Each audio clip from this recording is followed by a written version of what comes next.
I would love just to be. Baik, Assalamualaikum warahmatullahi wabarakatuh. Perkenalkan, nama saya Andi Musdalifah dari Prodi Ekonomi Syariah 1, nomor urut 24.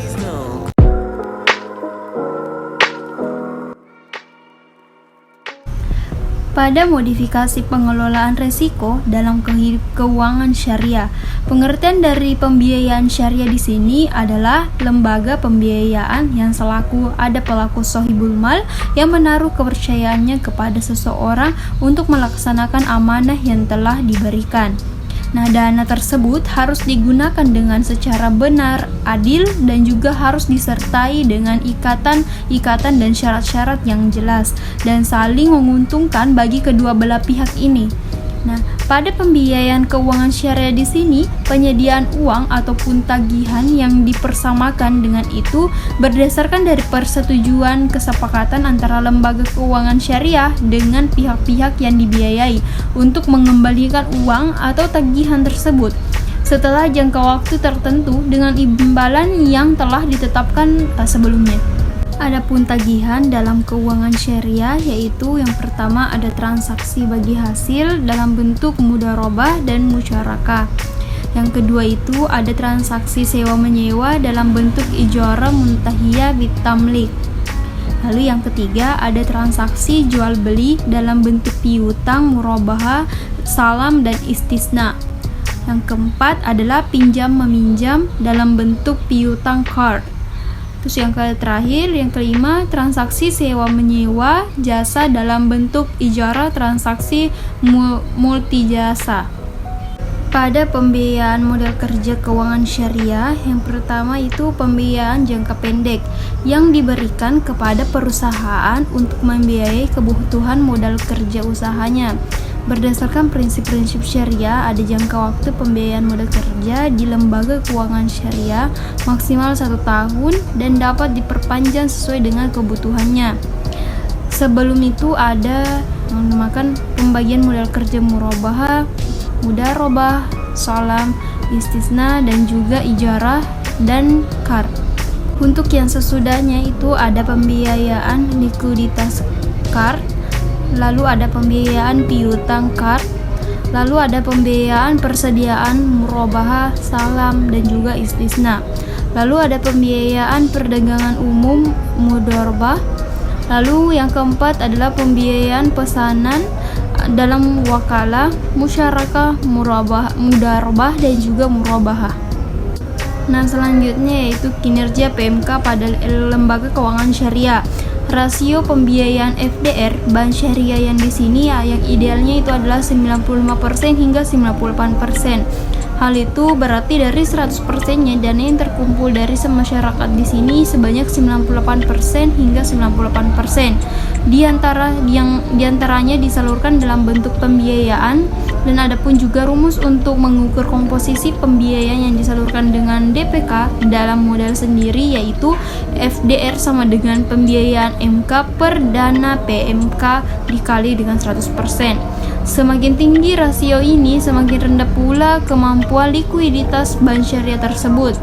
Contohnya perhitungan dengan FDR yaitu dana PMK sama dengan 1.500, pembiayaan MK 1000, FDR pembiayaan MK sama dengan 1000 per 1.500 dikali dengan 100% yang sama dengan 67%, yang artinya 60%-nya di sini DPK disalurkan PMK dan 33%-nya itu disimpan dalam bentuk cadangan likuiditas.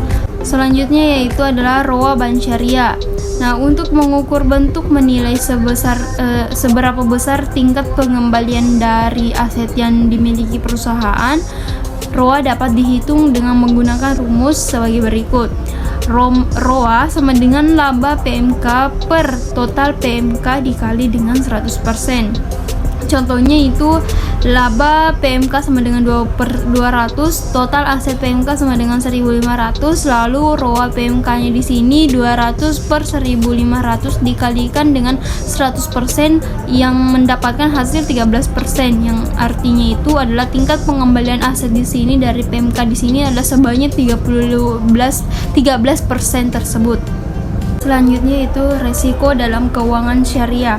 Resiko dalam keuangan syariah di sini disebut dengan gharar, yaitu kekhawatiran menghadapi suatu kecelakaan, kerugian, dan juga kebinasaan.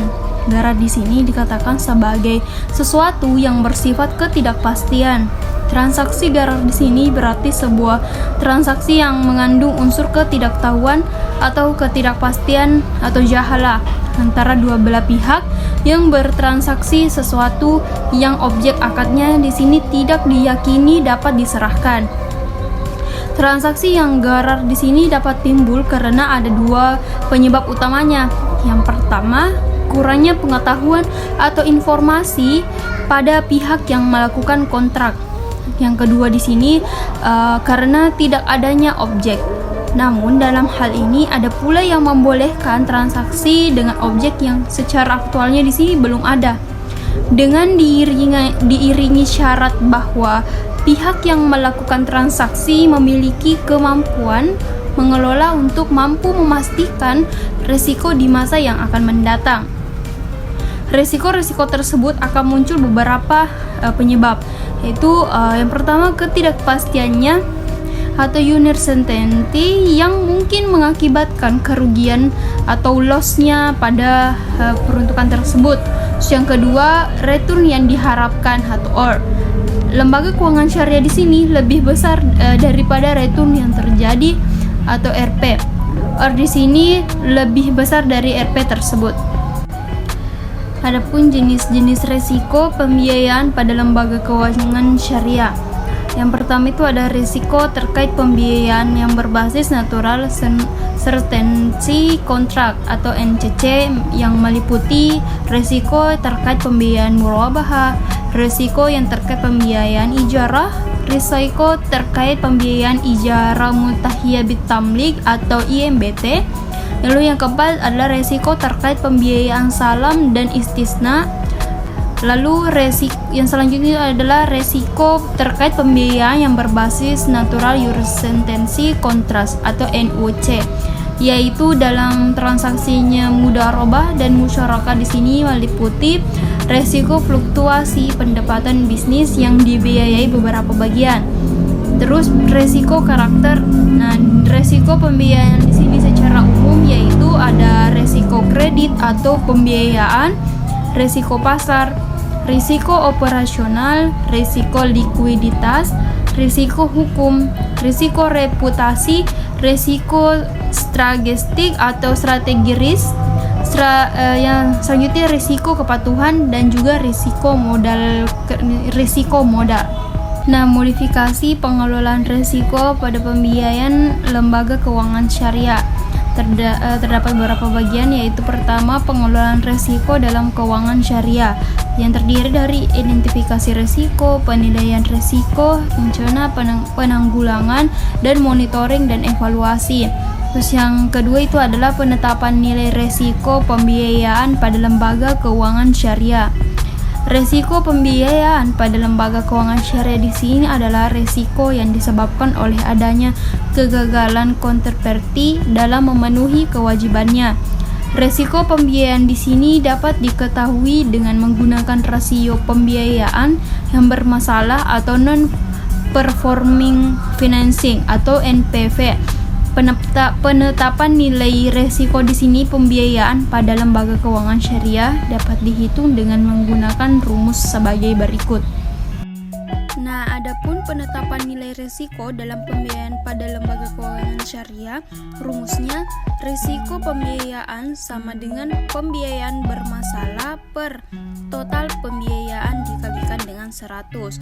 Nah, dapat dilihat pada peringkat di sini, peringkat 1, 2, 3, 4, dan 5, di mana masing-masing memiliki hasil yang berbeda-beda.